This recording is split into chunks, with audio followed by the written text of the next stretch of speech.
یہ بھی ایک انوکھی فطرت ہے انسان کی جس کو اللہ تعالیٰ نے اس بارے میں بیان فرمایا۔ محبوب آپ نے اس شخص کی طرف نہیں دیکھا جو حضرت ابراہیم سے جھگڑا کر رہا تھا ان کے رب کے بارے میں؟ جھگڑا کیوں کر رہا تھا؟ ان آتاہ اللہ الملک، کیونکہ اللہ نے اسے ملک عطا فرمایا۔ اللہ نے بادشاہی دیا تو وہ اللہ کے معاملے میں جھگڑے کرنے لگ گیا، وہ کہتا ہے میں ہی رب ہوں۔ تو حضرت ابراہیم علیہ السلام نے فرمایا میرا رب تو وہ ہے جو زندہ کرتا اور مارتا ہے۔ تو بیوقوف نے دلیل کیا دی؟ نمرود کہنے لگا میں رب ہوں، تو فرمایا میرا رب وہ ہے جو زندہ کرتا اور مارتا ہے۔ تو کہتا ہے میں بھی زندہ کرتا ہوں مارتا ہوں، دلیل کیا ہے؟ ایک سزائے موت کا قیدی منگایا، اور حضرت ابراہیم علیہ السلام کے سامنے کہنے لگا بھی تمہاری سزا کیا تھی؟ وہ کہنے لگا کل پرسوں پھانسی ہونے والی تھی۔ کہنے لگا جاؤ تم آزاد ہو۔ کہنے لگا دیکھ لو میں نے زندگی دے دی نا، حالانکہ یہ پرسوں مر جاتا۔ اور ایک بے گناہ کو پکڑا، تلوار ماری اور قتل کر دیا۔ کہنے لگا دیکھو میں بھی تو زندگی اور موت دیتا ہوں۔ اب حضرت ابراہیم اس کی اس دلیل پر اعتراض کر سکتے تھے، آپ نے خاص غور کرنا ہے بات پہ۔ اعتراض کر سکتے کہ تو پاگل ہے، زندگی تو یہ ہے نا کہ جس کو تلوار سے مارا اسے اٹھا کے دکھا، یہ اعتراض ہو سکتا تھا۔ لیکن جب کوئی بیوقوفوں جیسی دلیل دے نا، تو علم مناظرہ کا اصول یہ ہے کہ پھر اسے اس کی زبان میں جواب دیا جاتا ہے۔ پھر اسے پھر اس کو یہ نہیں آپ کہیں گے کہ یہ تو نے کیا کیا۔ اب جس طرح کا منہ ہوگا تھپڑ بھی، یہ بزرگوں کی مثالیں ہیں نا، تو اس نے کہا جی دیکھو میں نے بھی بندہ ایک زندہ کر دیا ایک مار دیا ہے۔ اب یہ اس کی بیوقوفوں جیسی دلیل دی، لیکن چونکہ بندہ ہی بیوقوف تھا تو اس کی اس کو سمجھ نہیں آنی تھی، تو حضرت ابراہیم نے دلیل بدل لی اور آپ فرمانے لگے چلو پھر اگر یہی بات ہے تو میرا رب وہ ہے جو سورج کو مشرق سے نکالتا ہے اور مغرب میں غروب کرتا ہے۔ تو اگر رب ہے نا تو اس طرح کر فاتی بہا من المغرب، تو اسے مغرب سے نکال۔ چل یہ تو نے زندہ مردہ کر کے دکھا دیا نا، تو مغرب سے نکال۔ فبہت الذی کفر، تو کافر پریشان ہو گیا، اس لیے کہ وہاں سے نکال سکتا نہیں تھا۔ تو جب آپ کسی سے گفتگو کرتے ہیں نا تو الجھے نہیں، بات ایسی کریں جس کا کوئی جواب موجود نہ ہو۔ یہاں مفسرین نے ایک بڑی شاندار بات لکھی ہے۔ مفسرین کہتے ہیں کہ اگر وہ یہ کہہ دیتا نا یہاں پہ، کیونکہ بیوقوف تھا نا کہہ نہیں سکا، اگر کہہ دیتا نا کہ مشرق سے تو میں نکالتا ہوں، تو آپ اپنے رب سے کہیں وہ مغرب سے نکالے، تو مفسرین کہتے ہیں اگر حضرت ابراہیم فرما دیتے نا تو رب کریم نے سورج مغرب سے بھی نکال دینا تھا، لیکن فبہت الذی کفر، وہ یہیں پہ نہ رہ گیا۔ یہ اللہ کے بندے ہیں نا۔ امام اعظم ابو حنیفہ رحمت اللہ علیہ کے سامنے ایک دہری آ گیا، وہ کہتا تھا کہ ساری مخلوق خود بخود بنی ہے۔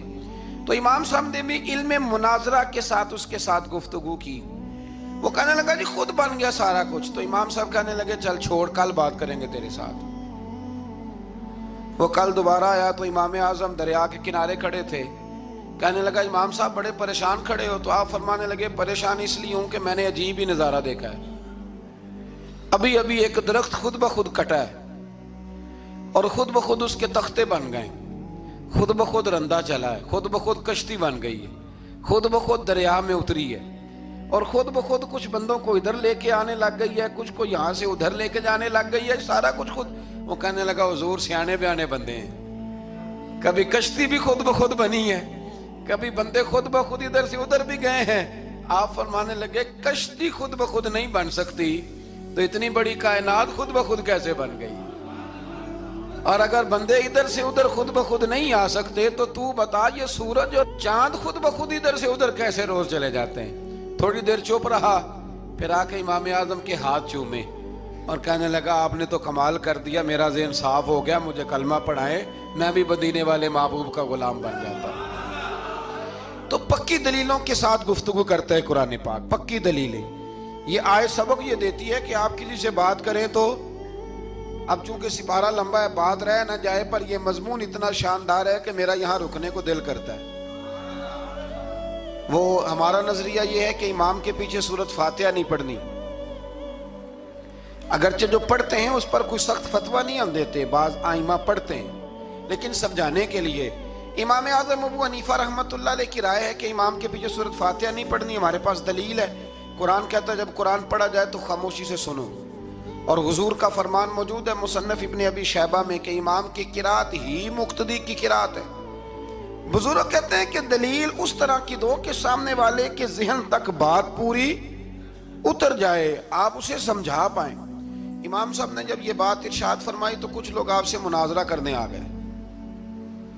15-20 لوگ تھے.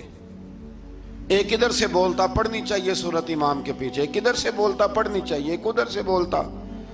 تو امام اعظم ابو حنیفہ فرمانے لگے تم سارے پڑھے لکھے لوگ ہو, یہ گفتگو کا طریقہ ہے؟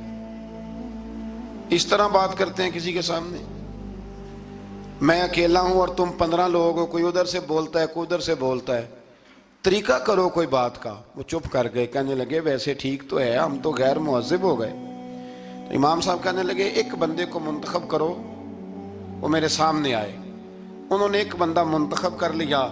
وہ کہنے لگا جناب یہ ہمارا نمائندہ ہے, یہ اگر جیت گیا تو ہم سارے جیت گئے, یہ اگر ہار گیا تو ہم سارے. تو امام صاحب کہنے لگے کیوں منتخب کیا؟ کہنے لگے جی سارے بولیں گے تو سمجھ نہ آئے گی کوئی کیا کہہ رہا ہے, کوئی کیا کہہ رہا ہے, کوئی کہاں ہے کوئی کہاں ہے. تو امام صاحب کہنے لگے میرا بھی مسئلہ یہی ہے, ایک الحمدللہ رب العالمین پہ ہے اور دوسرا صراط الذین انعمت علیہم پہ ہے.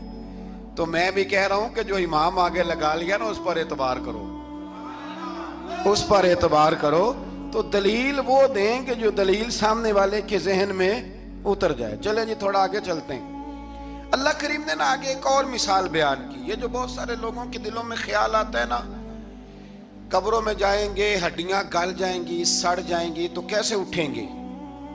تو اسی پارے کی آیت نمبر 259 میں اللہ تعالیٰ نے ہمارا وہ مسئلہ بھی حل کیا اور 2 واقعات تفصیل کے ساتھ تیسرے پارے میں بیان فرمائے. اللہ کریم فرماتے ہیں کہ کیا آپ نے اس شخص کو نہیں دیکھا کہ جو ایک ایسی بستی پر سے گزرا وَهِيَ خَاوِيَةٌ عَلَىٰ عُرُوشِهَا, جو اپنی چھتوں کے بل گری پڑی تھی, یعنی بستی تباہ ہو گئی تھی. وہ آدمی وہاں سے گزرا, وہ حضرت عزیر علیہ السلام تھے.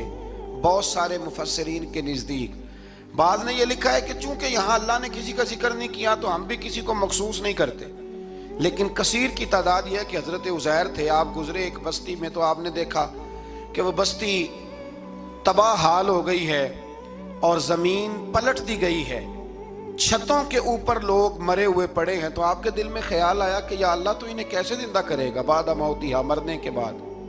خیال آیا, اللہ کریم نے نا انہی پہ موت طاری کر دی, حضرت عزیر علیہ السلام پہ.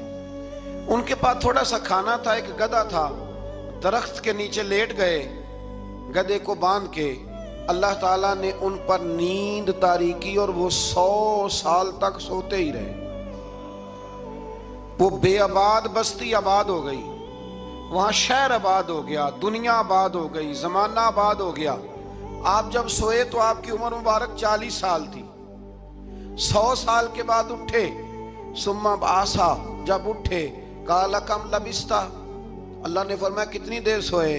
قال لبثت یومن او بعد یوم, کہنے لگے یا ایک دن سویا ہوں یا دن کا تھوڑا سا حصہ. تو رب کریم نے فرمایا نہیں, آپ تو 100 سال تک سوئے رہے. فرمایا وہ دیکھو ذرا گدھے کی طرف, وہ گدھا جو تھا نا ان کا وہ گل سڑ گیا, ہڈیاں بکھر گئیں, اور وہ جو کھانا تھا نا پھل تھے, شربت تھا, سالن تھا, اس کا حال یہ ہے کہ لم یتسنہ, وہ باسی بھی نہیں ہوا. یہ ہے میرے رب کی قدرت. جس نے پہلے گل سڑ جانا تھا وہ باسی بھی نہیں ہوا, اور وہ گدھا اس کی ہڈیاں بھی بکھڑ گئیں.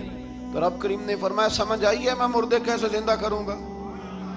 عرض کی یا اللہ ایسی سمجھ آئی ہے جو کبھی بھولے گی بھی نہیں. 100 سال تک سوئے رہے. یہ بڑا لطیف واقعہ ہے. حضرت عزیر علیہ السلام اٹھ کے نا تو اپنے گھر گئے تو کوئی پہچانتا ہی نہیں تھا. ایک بوڑھی اماں جس کی عمر بہت زیادہ ہو گئی تھی اس کو جا کے سلام لی. تو آپ فرمانے لگے اس اماں سے یہ عزیر کا گھر ہے؟ تو اماں فرمانے لگی ہاں ہے تو عزیر کا, لیکن وہ تو 100 سال پہلے غائب ہوئے, دوبارہ آئے ہی نہیں. آپ فرمانے لگے اماں میں ہوں عزیر. اماں کہنے لگی کہ عزیر کی تو ہر دعا قبول ہوتی تھی, اگر آپ عزیر ہیں نا تو دعا کریں میری ٹانگیں جواب دے گئی ہیں, آنکھوں سے نظر نہیں آتا, آپ دعا کریں, اگر آپ واقعی عزیر ہیں تو اللہ مجھے شفا دے دے گا. تو حضرت عزیر نے دعا کی تو رب نے انہیں شفا دے دی. حضرت عزیر کی عمر اس وقت بھی 40 سال تھی. حضرت عزیر کی عمر جب گئے تب بھی, واپس آئے تو, اور حضرت عزیر کا بیٹا ان سے ملا تو اس کی عمر 118 سال تھی. پوتے بھی بوڑھے تھے. لوگوں نے حضرت عزیر علیہ السلام سے کہا یہ کیا ہے؟ فرمانے لگے یہ میرے اللہ کی قدرت ہے, یہ میرے رب کی قدرت ہے. آج بھی آپ دیکھ لیں کہ کچھ لوگوں کے بال ساری زندگی سفید نہیں ہوتے, اور کچھ 17 سال کے 16 سال کے نوجوان ہیں تو سارا سار ان کا سفید ہو جاتا ہے. علامات وہ آ جاتی ہیں جو بوڑھوں میں ہوتی ہیں. اللہ تبارک و تعالیٰ نے فرمایا کہ یہ ہماری قدرت ہے. اس طرح کر کے ہم مردوں کو زندہ کریں گے. جب مومن قبروں سے اٹھیں گے نا, مومن آنکھ کھلے گی تو کہیں گے سویرا ہو گیا, جیسے ابھی سوئے تھے نا, کہیں گے دن چڑھ گیا. تو اللہ فرمائے گے ہاں دن بھی چڑھ گیا ہے, اور رب رسول کے دیدار کا نظارہ بھی تمہیں دیا جائے گا. اٹھو, بڑی شاندار صبح ہوئی ہے. اور کافر جب اٹھے گا تو کہے گا اوہو اب میرے لیے کیا نئی سزا ہے. تو اس سے بالکل آگے متصل حضرت ابراہیم علیہ السلام کا وہ واقعہ اسی پارے میں ذکر کیا گیا ہے. جب حضرت ابراہیم علیہ السلام نے کہا تھا کہ اے اللہ مجھے دکھا تو مردے کیسے زندہ کرے گا, تو رب کریم نے فرمایا یقین نہیں. عرض کی یا اللہ اطمینان قلبی کے لیے. ایک علم الیقین ہوتا ہے, ایک عین الیقین ہوتا ہے, ایک حق الیقین ہوتا ہے.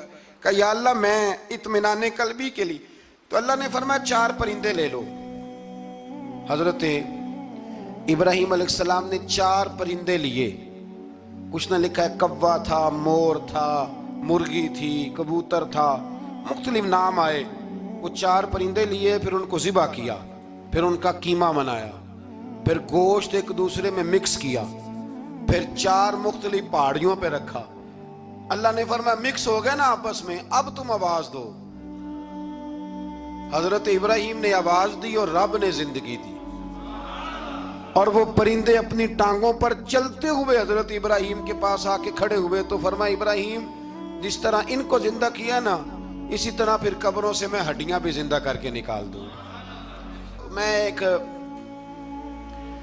فلسفی کو پڑھ رہا تھا. یہ ہمارے جدید دور کے فلسفی بڑے عجیب باتیں کرتے ہیں. وہ کہتے ہیں جی ہوا ایسی چلتی ہے کہ انسان قبر میں ہوتا ہے تو ہڈیاں گل سڑ جاتی ہیں تو کوئی بھی نہیں بچتا. اور پھر آپ کہتے ہیں کہ کچھ کو عذاب ہوتا ہے, کچھ کو ثواب ہوتا ہے. تو قبر کے اندر جب مردے چلے گئے تو آپ یہ بھی کہتے ہیں بعض لوگ ایک ایک قبر سے 70 اٹھیں گے تو ایک کو عذاب ہو رہا ہے, ایک کو ثواب ہو رہا ہے. یہ کیا ماجرا ہے؟ ہمارے بزرگوں نے جواب دیا ہے. ہمارے بزرگوں نے یہ جواب دیا ہے کہ یہ ہوائیں, یہ فضائیں, یہ ساری اللہ کی قدرت ہے. ہر آدمی کو ٹھنڈ لگ جاتی ہے سردیوں کے موسم میں. میں نے کچھ ایسے بندے دیکھے ہیں, بلکہ کوئی مجھے کہے گا تو میں دکھا دوں گا, ساری سردیاں سویٹر نہیں پہنتے, پھر فوت ہو جاتے ہیں. اور کئیوں نے 6 پہنے ہوتے ہیں, پھر بھی دانت کے ساتھ دانت بج رہا ہوتا ہے. وہ کہتے ہیں توبہ توبہ بڑی ٹھنڈ ہے. یہ بھائی آب و ہوا ایک ہی ہے, لیکن وجود کے اثر قبول کرنے کے معاملات بھی اور ہی ہیں. یہی معاملہ قبر میں ہوگا. دیکھیں نا حضرت عزیر علیہ السلام کے گدھے